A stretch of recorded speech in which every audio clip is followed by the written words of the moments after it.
안녕하세요. 이번 주 구역 예배는 제25과 예수 그리스도의 등장입니다.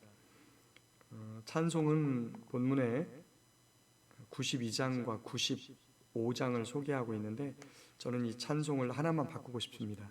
95장은 그대로 찬송하고요. 그 다음에 나머지 한 개 찬송은 190장 1절 2절로 바꾸고 싶습니다. 그 이유는 예수님의 등장과 함께, 그러니까 세례와 함께 예수님이 등장하셨는데 그 세례가 단순히 물 세례가 아니라 이어지는 성령 세례로 소개를 하고 있거든요. 그래서 성령에 대한 생명에 대한 찬송으로 190장 1절과 2절을 그렇게 부르는 것으로 그렇게 바꿔 보았습니다. 오늘 살펴볼 말씀은요, 마태복음 3장 13절에서 17절까지의 말씀입니다. 찾으셨으면 성령 하나님의 도우심을 구하는 기도를 함께 합니다. 주여, 우리의 눈을 열어 주의 말씀에서 놀라운 것을 보게 하옵소서. 아멘.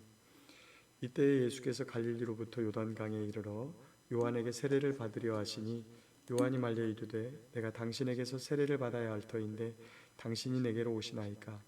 예수께서 대답하여 이르시되 이제 허락하라. 우리가 이와 같이 하여 모든 일을 이루는 것이 합당하니라 하시니 이에 요한이 허락하는지라. 예수께서 세례를 받으시고 곧 물에서 올라오실새 하늘이 열리고 하나님의 성령이 비둘기같이 내려 자기 위에 임하심을 보시더니 하늘로부터 소리가 있어 말씀하시되 이는 내 사랑하는 아들이요 내 기뻐하는 자라 하시니라. 아멘.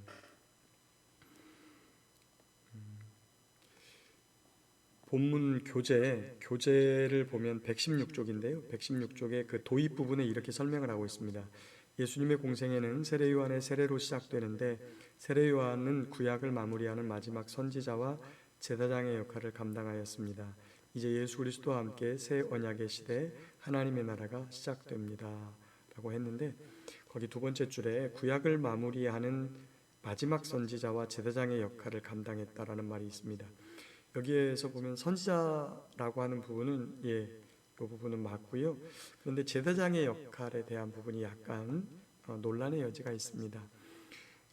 세례 요한의 아버지가 사가랴인가요? 그 제사장이죠. 그런데 세례 요한도 아마도 25살에 부름을 받고 신학교에 입학해서 하나님 말씀을 배웠을 겁니다. 그런데 사가랴를 따라서 제사장의 역할을 했던 건 아닌 것 같습니다.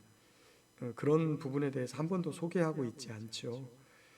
제사장들은 제사장을 하지 않고 무슨 이유에서인지 모르겠지만 광야로 나가서 주의 길을 준비하는 광야에 외치는 자의 소리로서의 역할을, 선지자로서의 역할을 감당했습니다. 첫 번째, 세례 요한과 예수님의 공생애는 세례 요한의 세례로부터 시작됩니다. 세례 요한은 주의 길을 준비하는 광야에 외치는 자의 소리였습니다. 당시 왕의 대로에서 왕이 행차하기 전 길을 준비하는 자들이 있었듯이 세례 요한은 왕으로 오시는 예수님의 길을 준비하던 자였습니다. 그는 예수님에게 세례를 베풀므로 예수님이 메시아이심과 그의 대속사역의 시작을 알렸습니다 라고 적혀 있습니다. 세례 요한은 예수님의 길을 준비하는 자였습니다. 그래서 그가 광야에서 나가서 외쳤는데 무엇라고 외쳤느냐? 세례 요한이 회개하라, 천국이 가까웠느니라 이렇게 소리쳤습니다. 이 광야에서 외치는 자의 소리라고 표현되어 있는 마태복음 3장 3절 말씀은 이사야 40장 3절 말씀을 인용하고 있는데 그 이사야 40장 3절 말씀에서 광야에 외치는 자의 소리여 외치라. 무엇이라 외치리이까? 골짜기는 도두어지며 산마다 언덕마다 낮아지며 고르지 않은 곳은 평탄하게 되며 험한 곳은 평지가 되게 할지어다. 거기 그 왕의 길을 준비하는 자에 대해서 이 본문 위에 가면 설명을 하고 있습니다. 이제 이 이스라엘의 주요 이 통로가 세 개가 있었어요. 첫 번째는 해변길, 요거는 거기 이쪽 지중해 해변길을 이야기하는 겁니다. 두 번째는 족장의 길, 세 번째 왕의 대로인데 이 왕의 대로가 위에 저기 고대 근동에서부터 남쪽에 있는 애굽까지 이어주는 그런 길이었어요. 자, 그런데 그곳이 왕이 가기 위해서는 왕의 길을 준비하는 것이죠. 이 비가 오고 나면 깊이 패이거나 아니면 높은 곳이 있으면 좀 그 길을 잘 다듬어서 왕의 행차가 무리 없이 갈 수 있도록 왕을 이제 가마꾼들이나 이렇게 수레로 메고 가거나 아니면 수레를 타고 가거나 이렇게 하는데, 거기에서 왕이 타고 있는 그 가마가 평탄하게 갈 수 있도록 하는 거예요. 그래서 골짜기는 도두어진다는 이야기는 그 상처받아서 깊은 시름과 그리고 아픔 속에 있는 사람들의 마음을 회복시켜주고, 산마다 언덕마다 낮아지며, 이것은 높아지고 교만한 마음을 낮아지게 겸손하게 하는 회개를 이야기하는 거죠. 고르지 않은 곳은 평탄하게, 험한 곳은 평지가 되게. 이 고르지 않다고 하는 것은 올라갔다 내려갔다 올라갔다 내려갔다, 그래서 통통통통 수리가 가게 되면 퉁퉁퉁퉁 가게 된다는 거죠. 자, 이때 이런 마음은 좀 변덕이 심하고 교만한 마음들을 겸허하게 하고 또 심지가 견고하게 하는 그러한 것들을 의미합니다. 바로 세례 요한이 예수님이 오시는 사람들의 심령의 마음, 상처받고 아파해서 깊이 파여져 있어서 침전되어 있는 마음을 회복시켜주고, 또 교만해서 세상 지위나 아니면 돈으로 인해서 교만해진 그런 마음은 낮아지게 회개하고, 그 강팍하고 또 변덕이 심한 그런 마음들은 겸손하고 그리고 심지가 견고하게 만드는 이러한 일을 했다는 거예요. 그래서 이 세례 요한이 그 일을 어떻게 했냐면, 무엇으로 했냐면 세례를 통해서 했죠. 그래서 그 요한복음 1장에 보면 베다니에서 그 일을 했다고 합니다. 근데 베다니가 우리가 예수님이 예루살렘에 있다가 이렇게 내려가신 곳, 한 3-4km 떨어진 곳, 그곳 베다니가 아니라 요단강 건너편, 정확하게 어느 장소인지는 지명이라든지 이런 부분에 언급되어 있지 않아서 잘 알지 못하지만 그 베다니에서 세례를 주고 있었다라고 그렇게 이야기를 하고 있습니다. 자, 그리고 여기에서 세례를 주고 있을 때 그가 많은 사람들이 오죠. 많은 사람들이 그 앞에 올 때에 이 요한이 굉장히 호통치기도 하고 그들을 위로하기도 하는 그러한 모습을 봅니다. 그래서 마태복음 3장 6절에 보니까 자기들의 죄를 회복하고 그에게 세례를 받았어요. 바리새인과 사두개인들이 거기 오는 것을 보았을 때 이 요한이 외치죠. 이 독사의 자식들아, 누가 너희를 가르쳐 임박한 진노를 피하라 하더냐. 그러므로 회개에 합당한 열매를 맺고 속으로 아브라함이 우리 조상이라고 생각하지 말아라. 도끼가 나무 뿌리에 놓였으니 좋은 열매를 맺지 아니하는 나무는 찍혀 불에 던져지리라 하고서 그들에게 매우 굉장히 엄하게 꾸짖습니다. 그것을 보았던 많은 사람들이 얼마나 기분이 좋았을까요? 자기들에게 평상시 굉장히 엄한 말만 하고 그 다음에 돈만 좋아하는 그들을 향해서 그런 이야기를 했을 때 굉장히 아마 옆에 있던 사람들도 박수를 쳤을 거예요.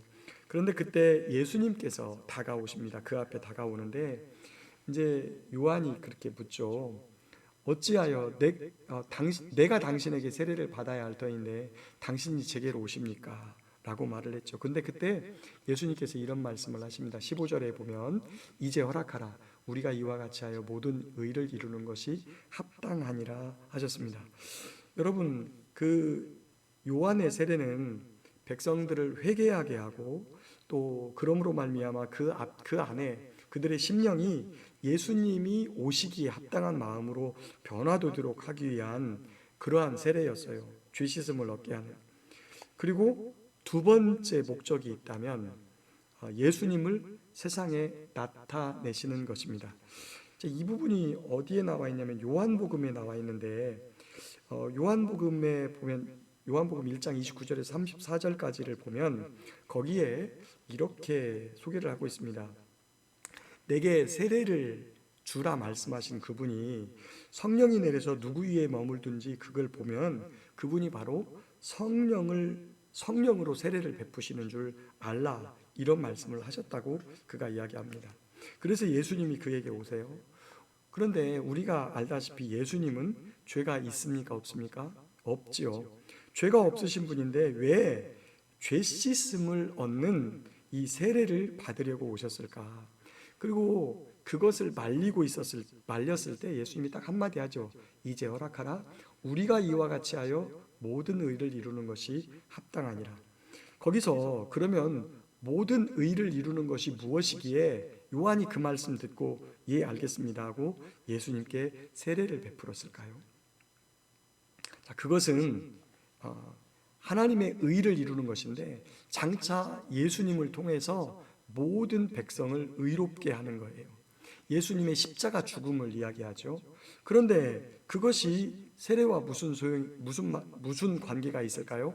자, 우리가 세례를 받을 때 세례는 무엇이냐면 예수님과 함께, 우리가 물속으로 잠기는 것은 예수님과 함께 죽고, 그리고 물속에서 나오는 것은 예수님과 함께 사는 겁니다. 자, 그런데 여기서 예수님께서 이제 허락하라, 내가 이와 같이 하여 모든 의를 이루는 것이 합당하니라 라고 말하지 않고 우리가 이와 같이 하여 라고 말합니다. 우리가 이와 같이 하여. 여기서 우리는 예수님과 그리고 세례 요한을 지칭하는 말입니다. 세례를 주는 요한과 그리고 예수님의 세례는 장차 성령으로 세례를 베푸는 것이고, 또한 그것을 통해서 예수님의 죽으심을 통하여 우리를 구원으로 이끄시는 거거든요.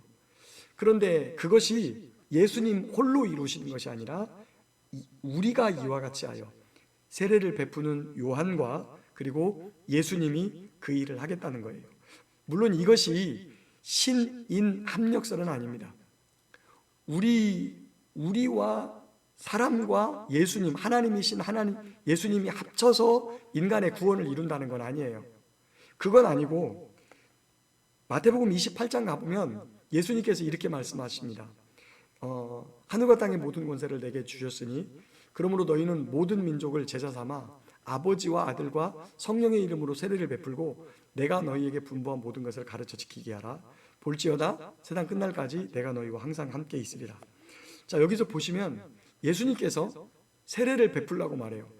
예수님께서 십자가에서 죽으셨고 그리고 성령을 보내셨음에도 불구하고 예수님께서 우리에게 세례를 베풀라고 말씀합니다. 죄 씻음을 얻게 하는 세례, 내가 죄인이라고 하는 사실을 인정하고 예수 그리스도의 이름으로, 성부와 성자와 성령의 이름으로 세례를 베푸는 이 행위 자체가 죄 씻음을 얻게 하는, 내가 마음으로 믿고 예수님을 통하여서 우리에게 구원을 주시는 하나님의 은혜를 내가 받았다고 하는 행위의 표시로 세례를 받는 거예요. 그래서 예수님께서 내가 이와 같이 하여 라고 말하지 않고 우리가 이와 같이 하여 모든 일을 이루는 것이 합당하니라 라고 말씀하셨던 것이죠. 여러분이 그 부분에 대해서 조금 이해가 덜 가신다면 그냥 여기에 있는 대로 예수님은 죄가 없으셔서 죄 씻음의 세례를 필요치 않으셨습니다. 그런데도 세례를 받으신 것은 자기 백성과 동일시하는 것으로 백성의 죄를 대신 지시기 위함이었습니다. 예수님의 대속사역이 이제 시작되었습니다 라고 이렇게 설명을 해줘도 될 것 같습니다. 다만 한 가지 여기서 꼭 강조해야 되는 것은 예수님은 죄 씻음의 세례가 필요치 않았습니다. 그럼에도 불구하고 죄 씻는 이 세례를 받으신 것은 죄가 많으신 당신이 구원해야 될 이 백성들의 죄를 안고 가야 되는 그러한 자신과 동일시했기 때문에 세례를 받았다는 것을 잘 설명해 주시기를 부탁드립니다. 세 번째로, 이때 예수님이 세례를 받고 물에서 올라오실 때 비둘기의 형상을 입으신 성령이 예수님 위에 내려오시면서 하늘이 열리고 하늘에서 음성이 들렸습니다. 이는 내 사랑하는 아들이요 내 기뻐하는 자라. 자, 여기서 비둘기는 새 시대를 여는 상징물이라고 하는 이야기가 있습니다. 근데 사실은 이 부분에 대한 설명은 약간 무리가 있습니다. 우리가 잘 알고 있기로 비둘기는 어떤 상징을 갖고 있죠? 평화와 순결의 상징을 가지고 있습니다. 특별히 비둘기라는 이 동물이 귀소성이 굉장히 강한 식물이에요. 식물이 동물입니다. 귀소성이라고 하는 것은 원래 자기가 살던 집으로 돌아가려고 한다라고 하는, 그래서 뭐 연어라든지 이런 것들처럼. 그래서 이 비둘기가 이 집이 있는 곳으로 다시 돌아오는 동물이기 때문에 비둘기에다가 이렇게 소식을 알리는, 예전에 편지를 매달아 가지고 멀리 보내기도 했던 그러한 동물이기도 합니다. 자, 그래서 이 비둘기는 기쁜 소식을 전해주는 그러한 상징으로 이렇게 보여집니다. 거기 보면 노아 홍수 시대 때도 비둘기가 등장하죠. 노아가 이 비둘기를 보내니까 감람 새 잎사귀를 가지고 왔고, 다시 놓으니까 며칠 있다 다시 놓았더니 다시는 돌아오지 않았습니다. 이것은 이제 밖에 있는 이 세상이 이렇게 살만한 세상이 되고 있다고 하는 그러한 소식을 가져온 비둘기이죠. 그래서 이 비둘기는 기쁜 소식을, 거기 새 시대를 여는 상징물이라기보다는 귀소성을 설명하시면서 기쁜 소식을 가져다주는 상징물이다, 이렇게 표현하는 것이 조금 더 나을 것 같습니다. 그래서 이 시대, 이 다음에 예수님을 통하여서 구원을 가져다주는 이 복음의 시대가 열릴 것을 말씀하시는 상징으로 기쁜 소식의 성령님이, 기쁜 소식을 가져다주는 그러한 비둘기의 모습으로 성령님이 내려왔다고 하는 것이죠. 자, 이처럼 예수님은 왕으로 이 땅에 오셨고 그의 길을 예비하신 사람이 바로 세례 요한이었습니다. 우리도 재림하실 주님의 길을 준비하는 복된 은혜가 있기를 소망합니다. 아멘. 이 본문 이해를 읽어주시면, 같이 읽고 나면 왕의 길을 준비하는 것이 어떤 것이다라는 것을 쉽게 이해할 것 같습니다. 자, 말씀 속으로 들어가 보겠습니다. 예수님은 누구에게 세례를 받으셨습니까? 세례 요한에게 받으셨죠. 아까도 말씀드렸다시피 세례 요한에게 세례를 받았는데, 이렇게 세례를 받으신 이유는 죄 없으신 예수님임에도 불구하고 죄 때문에 죽어야 하는 자기의 백성의 죄를 짊어지고 가는 예수님이시기 때문에 그렇게 죄 있는 모양으로 세례를 받으셨다라고 하는 겁니다. 그래서 세례를 받는다고 하는 것은 옛사람은 죽고 새롭게 다시 새 사람이 되었다는 것을 의미합니다. 자, 2번, 예수님은 세례 베풀기를 머뭇거리는 요한에게 무엇이라고 말씀하셨습니까? 자, 거기 앞에 좀 생략되었는데, 이 교재에는, 118쪽 교재에는 이제 허락하라 우리가 이와 같이 하여 모든 의를 이루는 것이 합당하니라 라고 말했습니다. 거기에서 두 가지 중요한 점이 있어요. 우리가라고 하는 것과 그 다음에 모든 의를 이룬다고 하는 것. 모든 의라고 하는 것은 바로 구원인데, 그 구원이 회개를 촉구하는 세례와 그리고 예수님을 영접하고 성령을 통한 예수님의 영접이 우리의 구원을 이루게 된다고 하는 거예요. 그래서 이제 그렇게 하고, 여기에서도 그 보충 설명의 세 번째 줄에 구약의 마지막 제사장 역할을 했다고 하는 건데, 거기에다가 선지자 역할을 감당했다라고 그렇게 해주시기 바랍니다. 선지자의 역할.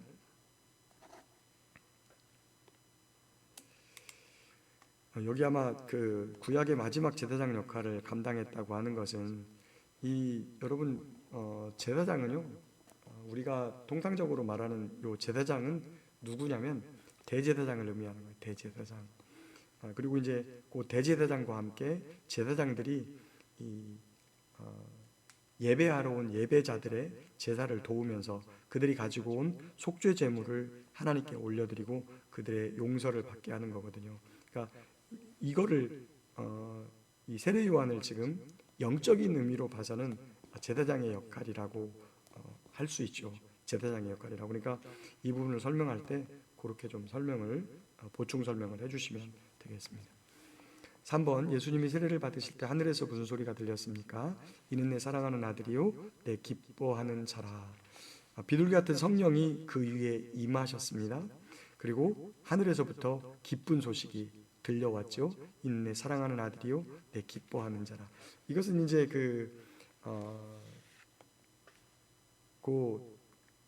예수님께서 그 세례를 받을 때 그 소리가 들렸다고 하는 것은요, 이게 단순한 소리가 아니라 이사야 42장에 첫 번째 종의 노래에서 나오는 내 기뻐하는 자, 사랑하는 자라고 하는 그 말씀입니다. 그래서 그를 통해서 바로 메시아 그리스도를 통해서 우리의 구원을 이루는 기쁜 소식을 전해준 것을 말합니다. 아멘. 자, 거기 묵상 이야기에 보면 묵상 이야기가 약간 조금 의미가 과연 이거 예수 그리스도를 전해주는 이것과 이게 실제로 관계가 있을까라고 하는 약간의 의문은 좀 들어갑니다. 그런데 이제 그냥 여기 있는 부분을 좀 설명을 하면, 자, 거기 러시아의 고대 국가인 키예프 공국이라고 하는 단어가 나오는데, 이 공국이라는 단어는 왕국 아래에 작은 나라들을 이야기하는 겁니다. 그러니까 큰 나라, 왕국 또는 제국 아래에 대공이라는 귀족이 다스리는 국가 형태. 그래서 그 제국이나 왕국의 위임을 받아 일정한 이런 작은 지역을 다스리는 그런 나라를 공국이라고 표현합니다.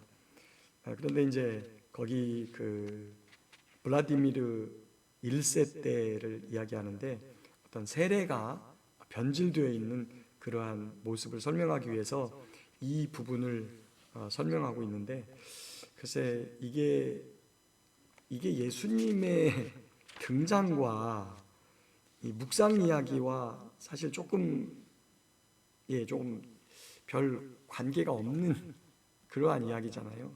그래서 이 부분은 될 수 있으면 그냥 묵상 이야기는 본문의 내용과 별 상관이 없어서 읽지 않는 걸로 한다고 이렇게 하시고, 이게 약간 지금 교제의 이 진행이 약간 조금 밖으로 약간 좀 벗어나는 의미가 좀 있어요. 근데 이제 거기 나눔으로 좀 가볼까요? 언제 어떻게 세례를 받았는지 이야기를 나누어 봅시다. 자, 이제 요 부분은 이제 요 교재를 쓰신 분이 세례와 예수 그리스도와의 관계성, 예수 그리스도를 우리 안에 영접하는 그 단계로 보고 이러한 질문을 한 것 같습니다. 그러니까 세례를 받았을 때의 어떤 그 상황과 그 다음에 당시의 어떤 느낌을 같이 좀 나누는, 세례를 받았을 때 어떠한 느낌이 있었는지, 또 이제 우리가 물 세례와 성령 세례가 같이 오시는 분도 있고 대부분은 그렇지 않은 경우도 있습니다. 성령 세례가 먼저일 수도 있고 나중일 수도 있고, 그 다음에 물 세례가 예수님을 진짜 영접한 그때일 수도 있고 아니면 다음일 수도 있고 여러 가지 그런 상황이 되지만, 한번 그때의 상황과 느낌을 한번 같이 나누어 보고, 그 다음에 예수님으로 내가 함께 살게 되면서 새 사람이 되었다고 하는, 새 삶을 살게 되었다고 하는 그러한 부분으로 마무리를 해주면 될 것 같습니다. 예, 우리가 25과 예수 그리스도의 등장에 대한 부분을 이렇게 구역 예배에서 같이 나눌 텐데, 예수님이 우리의 삶에 어떤 방식으로 등장하고 나는 그 예수님을 영접함으로 어떻게 삶을 살아가고 있는지에 대해서 나누면 귀한 은혜가 있을 줄 압니다. 여러분, 제가 장면을 보여주지 않아도, 제 얼굴을 보여주지 않았는데 지금 이상하죠? 화면이. 예, 지금 무엇 때문인지 여기에 지금 서재에 있는 컴퓨터에 OBS 프로그램이 제대로 작동하지 않는 그러한 상태가 되어서 제가 그냥 이렇게 지금 진행하고 말았습니다. 이 구역 예배를 통해서 하나님의 은혜가 충만하고 또 이번 구역 예배는 특별히 그 대신방을 앞두고 있어서 기도 제목을 작성하고 그리고 그것을 이렇게 저한테 이렇게 전해주셨으면 좋겠습니다. 구역 예배가 하나님의 은혜가 충만한 구역 예배가 되시기를 소망합니다. 감사합니다.